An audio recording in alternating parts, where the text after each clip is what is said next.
Welcome प्यारे बच्चों। तो आज हम इस वीडियो में पाठ बस की यात्रा के महत्वपूर्ण प्रश्नों को बहुत ही आसान भाषा में समझने वाले हैं। तो अगर आप चैनल पर नए हैं तो चैनल को सब्सक्राइब जरूर कीजिएगा, और अगर आप पहले से ही सब्सक्राइबर हैं तो आप लोगों का हार्दिक धन्यवाद। तो चलिए शुरू करते हैं।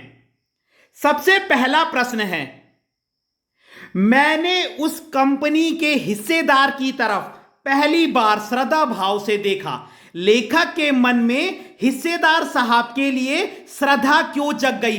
अब जब लेखक बस में बैठता है तो जो कंपनी का आदमी रहता है, लेखक उसकी तरफ बहुत ही श्रद्धा भाव से देखता है। तो लेखक ने उसकी तरफ इतनी श्रद्धा भाव से क्यों देखा? जो वो कंपनी का आदमी है, लेखक उसकी तरफ बहुत श्रद्धा भाव से क्यों देख रहा है? यह प्रश्न पूछा गया आपसे।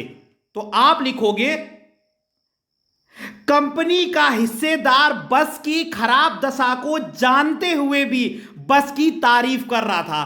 तो लेखक भी सोचता है, यार इस आदमी की कितनी मजबूरी है ना, इस बस की कंडीशन इतनी खराब है और फिर भी ये बस की तारीफ कर रहा है। दूसरा रीजन है, कंपनी का हिस्सेदार बस की खराब दशा को जानते हुए भी बस चलाने की हिम्मत कर रहा था। तो लेखक सोचता है, यार इस आदमी की कितनी मजबूरी है जो ये खुद ही क्या है, बलि का बकरा बनने को तैयार है ना। अगर बस में कुछ हो गया तो लेखक के मन में यही बातें चल रही है क्या, कि कंपनी का हिस्सेदार बस की खराब दशा को जानते हुए भी बस की तारीफ कर रहा था, और कंपनी का हिस्सेदार बस की खराब दशा को जानते हुए भी बस चलाने की हिम्मत कर रहा था। तो आप ढंग से देखिए, आपको दोनों पॉइंट सिमिलर दिखेंगे यहां तक। ये देखिए, कंपनी का हिस्सेदार बस की खराब दशा को जानते हुए भी, सेकंड पॉइंट में भी यही है, कंपनी का हिस्सेदार बस की खराब दशा को जानते हुए भी।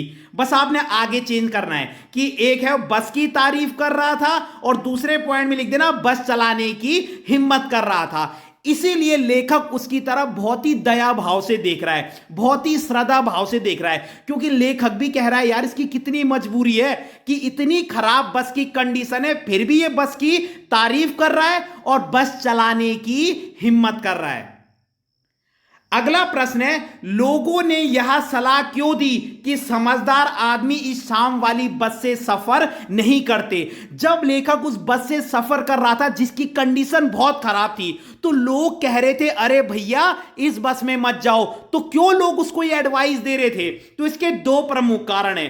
पहला, बस की दशा बहुत खराब थी, और दूसरा, रास्ते में चोरों का डर था। तो बस आपने दो पॉइंट याद रखने कि बस की दशा बहुत खराब थी और रास्ते में चोरों का डर था। इसलिए लोग लेखक को कह रहे थे, अरे शाम वाली बस से सफर मत करो। अगला प्रश्न है, लेखक को ऐसा क्यों लगा जैसे सारी बस ही इंजन है और हम इंजन के अंदर बैठे हैं? अरे बस की कंडीशन जब इतनी खराब है तो ये तो किसी को भी लगेगा। ठीक है, अब देखिए, लेखक को ऐसा इसलिए लगा क्योंकि, और आगे लिख देना, बस की दशा बहुत खराब थी। जैसे ही बस चलने लगी यात्री हिलने लगे, है ना। ऐसे लग रहा था बस के अंदर बैठकर कि हम बस के अंदर नहीं, इंजन के अंदर बैठे, क्योंकि बस इतनी आवाज कर रही थी, उसके पेच पुर्चे इतने हिल रहे थे। तो आपने लिखना है, क्योंकि बस की दशा बहुत खराब थी और जैसे ही बस चलने लगी यात्री हिलने लगे।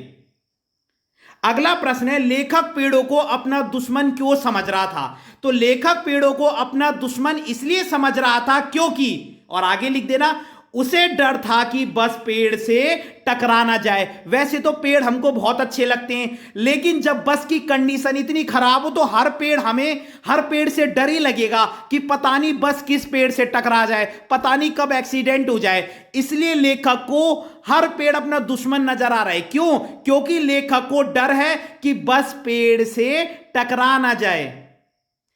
अगला प्रश्न है, गजब हो गया, ऐसी बस अपने आप चलती है?